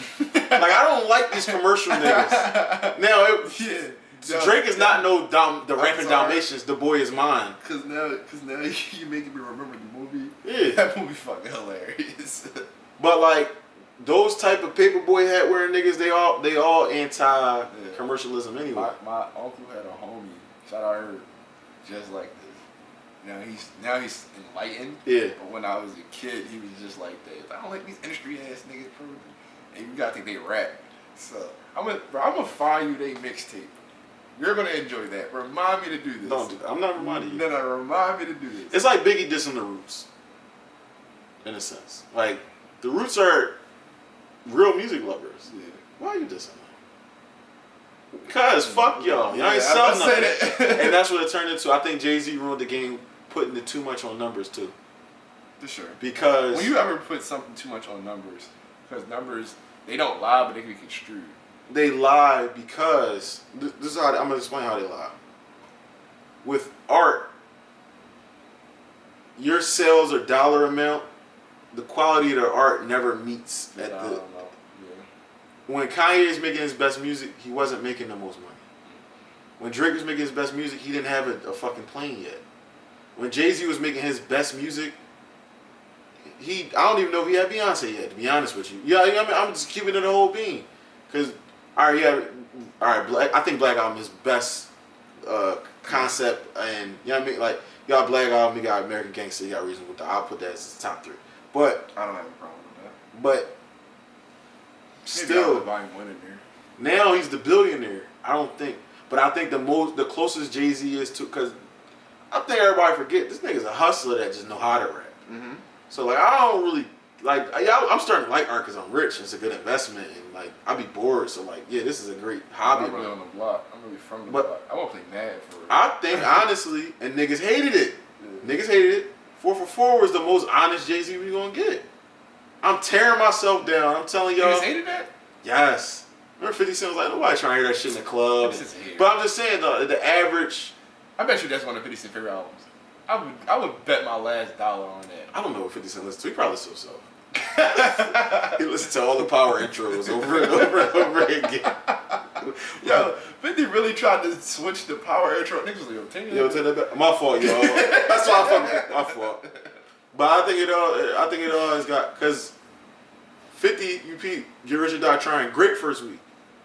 He breaks it out the window with Massacre. Yeah. Get Rich or Die Trying is a better album. Yeah, for sure. But it don't ever, you always kind of getting paid off what you just did instead of what you about to do. Yeah. And especially in music. Because we're anticipating what you want. Exactly. So like, it's basically, let me get ahead of this curve and pay you this $30 million because I know you about to give me 150. Yeah. And that's what happens. So I think people get confused. But Jay-Z started the whole first week numbers thing because sometimes your album, it takes time to build. It takes time. I didn't know who you was. Prodigy was nice as shit. Yeah. Niggas couldn't rap with Prodigy, honestly. Like, as far as lyrical intricacies and exposing the picture as, yo, I'm not a Queens nigga, but I'm around Queens and I'm the outsider, but they fuck with me so much, and my grandma got money, but I'm a ballet kid. There's a lot of shit, Prodigy. When you start saying those first three words, I thought she was about to rap. No. I thought she was about to spit a No. couple lines. But I done seen Jay-Z Like, squash I'm not a his... Queens nigga, but Yeah, I be no, around no, Queens. no. I was like, oh, you about to rap? I was like, see, it's easy. Told you, bro. I can do it. If you really want... She's on 31. She's on 31. I could do it. We can do it. It's whatever you want to do, bro. Let me know. We got the mics. Got the recorders. I'm really not playing. I dropped this shit, bro. I dropped this shit. Bro, I'm listening. I'm listening. I got it, bro. Listen, but it gets to the point. Nobody want to hear that shit, man. Nobody, you know what I mean? Like, Jay squashed Prodigy whole shit because it turned into y'all little niggas. I can always put y'all down there. Y'all little niggas. Because you ain't sell as many albums as me. But I'm rapping my ass off. You ain't sell no albums. You ain't sell no albums. I truthfully think Jay was scared of Jadakiss. Yo, Beans, go get this. Like, yo, go handle that, bro. Jay-Z definitely seems like that type of guy. Dude, that's why, like, you really break down Ether niggas. I was all, no, it was some, you pop shit and apologize, niggas ass kids. You know what Jay-Z was doing to Jadakiss back then? No. Best of Me, Jadakiss was on that first. Bro, he just kept hopping on every remix he was on and redoing it, and you know what happens. I'm going to use the Jay-Z verse. You more commercial, you already made it. Yeah. So Jadakiss, like, yo. You on some weird shit. You on some weird shit. I'm about to go at you. Jay-Z peeps the scene. He has Beans go at him. Nas says, you pop shit and apologize, nigga, just ask Kiss. And niggas, oh, Nas was, you know, all he said was dick sucking lips the whole song. No, he said some shit in that song. I mean, even if he just said dick sucking lips, you gotta shoot that nigga. You gotta shoot. When Jay-Z came on that radio, it was crying on his birthday. You gotta shoot that nigga, bro. We have a problem. You gotta. Dame said you would have thought Bro, a bomb went off in offices. Bro, we was calling whole Joe the Camel for 2 decades. You gotta kill him. Yeah, that's why every time this past rap, bro. Every time Nas drop, Jay there. Jay like, yo, no, let me squash that. But that's what's happening. He's you know, these first week numbers are over commercialization, and it's like Ready to Die, one of the best albums ever. Ready to Die didn't sell 250 first week. Not to down home, because I think he's a legend in his own right and doesn't get his credit. Meek sold 250 with Dreams Worth More Than Money. Ready to Die is exponentially better than that album. So it's like, we can't just compare numbers. It's not about just numbers. And I think we've got way too commercialized and rap with that. Overall. Keep it a being true. I think you're absolutely right. And I think Drake has a right to be offended as a student of rap. I think Drake has a right to be offended because when niggas come at Drake, it's never really about him. If that makes sense. You kind of like, I'm coming at all y'all, but you the biggest target. It's never really like, yeah. It's like, bro, I put out good music every year. I pay respect to the legends. Yeah, I don't never really disrespect niggas. Him and Kanye beef was kind of like that. Like, y'all not on the radio, and Drake, yo, you keep staying on the radio. It's like, nigga, what the fuck I do? Like, I'm supposed to be on the radio. Yeah. Now, you become the poster child. And that's how it is when you the king. That's how it is. But, I don't know. Did we stay too long on this topic? Yeah, we kind of hit that topic for a while. I think it was a good topic. Nigga news. Yo Gotti's brother was, rest in peace. He was killed. I want to get his name right. Big Juke or Big Juke? How would you pronounce that? Juke or Juke? I would say Juke. Juke. Don't say that. But in the streets, it's probably Juke. He was killed after a funeral service. Mm-hmm. Well, you know that's how they get you. Yeah. Because they know it's a time of death. Yeah. Yo Gotti was just with him in the funeral. Like it was, you know. So I'm not sure it was. I'm not even gonna contemplate. But the online reaction to this. I mean, that's the other part of music that I don't like, and it has nothing to do with music. Mm-hmm. I wouldn't even say it does have something to do with music, because this is what influences these kids and these young adults. Cause it's not even just kids anymore; it's people in their 20s acting like this. He's like, I think the tweet was young niggas don't play. It's like, bro, you're not involved in that. Yeah. What are you talking about? You don't tweet it, because I said it in the party.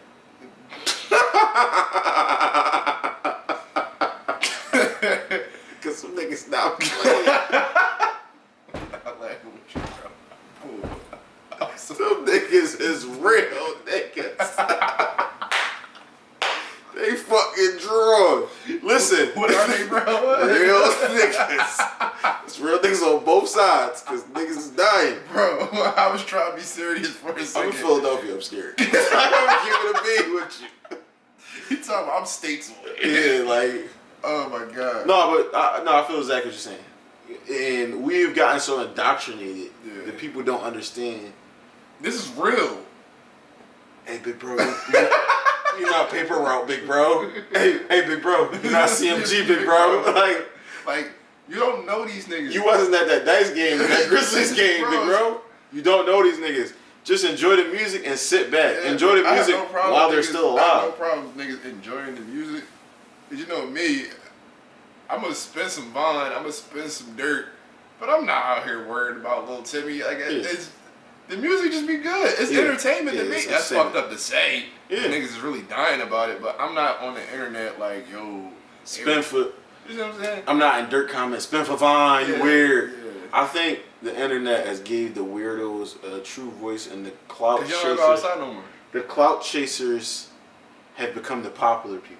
Yeah. The people that are. Because you're doing this shit, or you're portraying the shit that's supposed to be cool, and niggas is just hopping on the wave. I really like Bruce drop him off for a minute. You remember I was like, he funny as shit. Still funny. I ain't gonna lie, he's still funny as I don't see his clips no more. But he's not getting the push no more. This is the thing. He got famous from being basically a clout chaser to someone's comments. Yeah. And he became like, yo, we watching your live or your Twitch, because this nigga Bruce gonna be in here saying funny shit. Yeah. But the problem is, there's a flip side to that coin where Bruce is gonna be the Twitch streamer, and then somebody else is gonna. I mean, that's exactly what happened. And that's what's happening. So it's like, because your true motives and your true personality come out, and then it's like, oh wait, you weird as shit. Why you do that to Kai? Yeah. And it's like, that's supposed to be your man. It's supposed to, exactly. So and then not only is this the second time it happened, like it happened, you played the press card, and I'm going through something, and then turn around, fuck that nigga, like you said, that was crazy. That was crazy. For sure. Like you played the bipolar card and then turned around and said, gotcha. Bitch ass nigga. Like, so it's just simply like shit like that is happening. Those clout chasers are becoming, so you're gonna see more shit like that. Like, oh, I'm drowning on paper route nigga, like, and it's like you doing that for interactions. And then you got you add in Twitter and the Elon bucks and shit, and it's like niggas will go crazy. I get Elon bucks. It ain't worth it. It ain't worth it, bro. Yeah. What do you think about, speaking of it ain't worth it, what do you think about the dude that jumped over that counter, the judge's bench? So I saw that part. I watched that part. But he went back to court. I ain't watched him. Yeah. That nigga changed like a dog. Did you see Umar trying to turn it into a race thing? He put the picture next to the sleeve. Why did he do that? Bro, the nigga jumped on a court official judge. We defend everything. What the fuck? And our number one defense card is blackness. Sometimes somebody's just wrong. Yeah, he was completely out of order. Was irresponsible with the gun twice. We cannot compare it to Chris Kaman at a shooting range. Yeah, bro, some shit is just completely out of order. Sometimes people do some shit wrong and they black. It just so happens. Yeah, it just so happened. Like fundamentally, as a person, you might have did some drawing shit, and they'd be like, "Oh, you got black skin." Now if they go give him, if they go changed the rules. Yeah, now we have a problem. If it's a max of 10 years for this aggravated assault on this judge or whatever, she give him 40, and she give you 40, now we got a problem. We gotta get Ben Crump and Al Sharpton on the phone. What I didn't like is she requested me back in her courtroom, and then she got him chained up. No. You won't stand on business. No, she didn't. That was her sentencing. She basically. She requested. I guess she wanted to show him you didn't break me or you didn't intimidate me. Yeah, that's what I'm saying. So she was able to get. She didn't extend the sentence or anything like that. No. But he came back to court in the chains. Yeah. No. Stand on business. Let him stand there and see if he going. Since you're so tough, I'm fucking with you, bro. You want her to let this animal be fucking loose in here? Yeah. No. I needed another viral moment. I ain't gonna lie. Because bro, jokes in it. And I'm coming again, bitch! But you thought it was over? You thought I was playing. I know, Booker T up there, bitch. Bro, when I was watching it, I'm like, oh. I say, who is moving? Because it got the camera view where it's just focus on the judge and you just hear movement. I said, somebody running in the court? They said he was going to be running. Then I just saw him fly. Bro, I'm keep real. Have you ever been up to a judge's bench? I have. I'm not a criminal, y'all. I've been in a courtroom. I've never been. I've been close. That shit was scary. First of all, so I'm in that joint, right? Petty little charge. It got dismissed. Basically, my cousin is my lawyer. My cousin, this case is bullshit. I'm not charging you, and I'm not coming up there for the first jump. He's like, if they try to make it stick, I'm gonna come up there and spank this jump. Right. But first initial pre-trial arraignment or the arraignment jump, I'm not coming up there for that jump. I get in court, they call my name. So, boy, I go up. He's like, where your lawyer? I'm like, oh, he's not here. It's because you didn't pay him. I can't. We're not on the block. I can't be like, yeah, it's my cousin. You saw your shit. I'm not doing that. So I'm like, you can't play. I said, damn, that's why you ain't here. I'm acting dumb. He like, yo, what you? I'm like, he like, yo, you in school? I'm like, yeah, I go to Temple. He like, why are you up here? I'm like, girlfriend. He like, oh, okay. Yo, man, tell me about yourself. I'm like, I go to Temple and finance me with finance.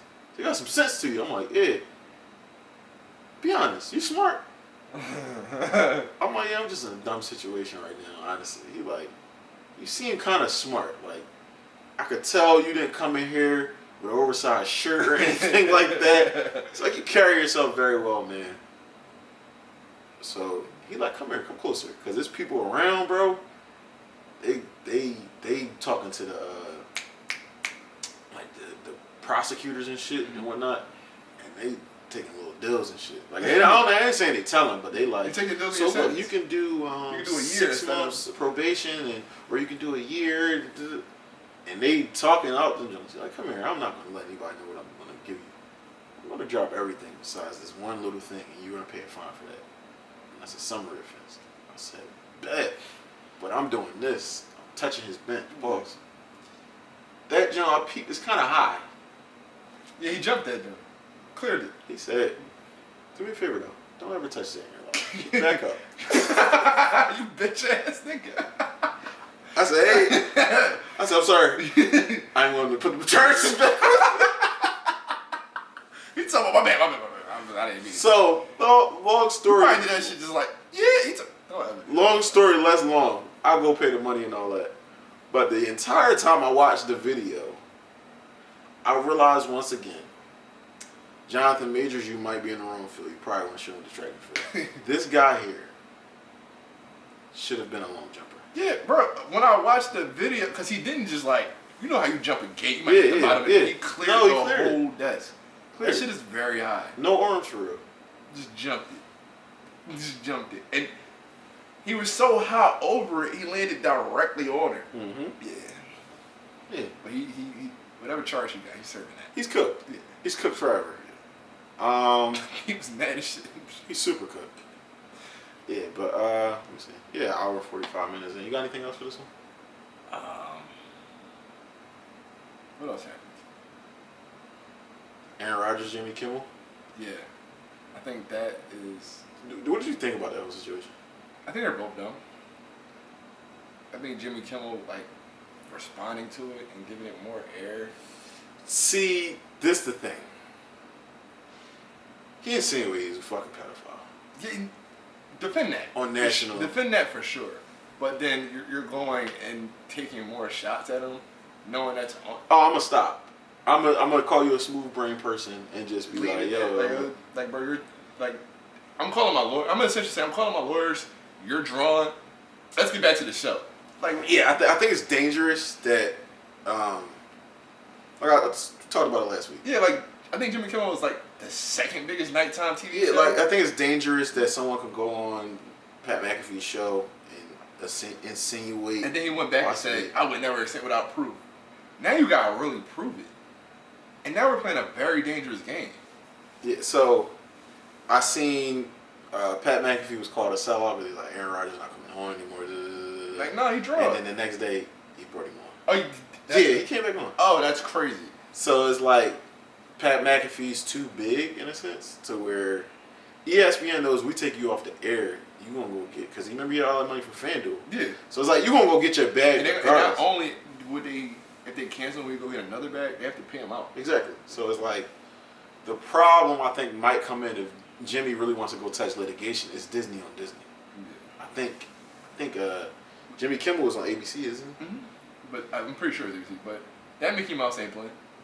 Yeah, so it becomes Disney on Disney to where they can be like, Pat McAfee, he's not allowed. You know what I mean? Or they're going to give Jimmy a check and like, yo, just eat that. So somebody's going to get paid off and it's going to be the end of it. I think the Aaron Rodgers thing was very irresponsible. You can go have your theories or whatever, conspiracy theories if you want in the comfort of your own home. Once you start to platform these things, these people do have real lives and real consequences to words that can be said to where someone like, oh, he's part of the Epstein list. Who likes a pedophile, truthfully? So it's like, what happens in person when somebody just run up and smack the shit out you? Or even crazier than that, somebody kills them. You know? I don't think it's gonna happen, but you gotta always think of best and worst case scenario. Yeah, that's what I'm saying, because shit like that has happened. Like, they make fucking Law and Order episodes about it all the time. Yeah. Guy gets wrongly accused, and then he gets killed. So, yeah, I just think it's nasty as dumb. And we gotta do better in media. There we go. That's like, we just simply have to do better in media. Somebody made a tweet and was like, "Shut up and dribble was fire. It just came from the wrong messenger." Because sometimes you gotta shut the fuck up and just throw the ball, bro. We don't want to hear this. Like, I don't think LeBron shouldn't be able to say Black Lives Matter. But I also don't want to hear about John Stockton talking about the vaccine. You see what I'm saying? Why do John Stockton and Karl Malone have I think it came out. I didn't watch it. Why do they have a special coming out? And that's the thing. The Josh Giddey shit, I see why the NBA kind of dropped the investigation or whatever. It might be ongoing. The family wouldn't cooperate. Yeah, here we go. Yeah, the family, I cannot confirm or deny anything if she, and I can't punish you at this point. It just looks bad. Yeah, it's a matter of public opinion. So yeah, Josh Giddey. I don't think people understand that though, like, because this is a brand. This is billions of dollars we're talking about. At the height of it, I think the best the NBA could have did was take 1 or 2 games off. Yeah. He definitely shouldn't have been playing the game where he got accused. Like, that was crazy. That was crazy. But I cannot suspend you for an indefinite amount of time if her family doesn't cooperate and if you say it never happened. Yeah.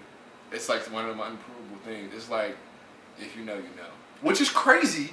He probably texted her like, dumb bitch. Yeah. You know what I mean? Like, the whole time she in because we got you on camera. She in geometry talking about, oh my God, he's drunk. Like, we got you on camera. We got your tweets. Yeah. They say he got a fucking speeding ticket in the county near the school. Like, we have a trail of evidence, but we just can't make it stick right now. So it's one of them things where you kind of just gotta let it go. We can't punish you, but now you're bad for the NBA. You're bad. You're probably gonna lose all your brand deals, and that's as much as we can do to you. Yeah. But you get to play still. Oh yo, some niggas just gotta shut up and dribble. Yeah, for sure. For sure. I told you racism fires sometimes. What Cam say? Hello. Shit. Racism fires sometimes. Yeah, racism. They be right sometimes. A broken clock is right twice a day. You know that clock be right like sometimes a day. Though. Shout out racism. Not. We're going to end the episode. We're going to end the episode. Because racism is. No, shut up. Fasu Theory. Signing off says, man. Like Jesus. We out of here. Niggas said racism fire. Racism crazy. Racism fire.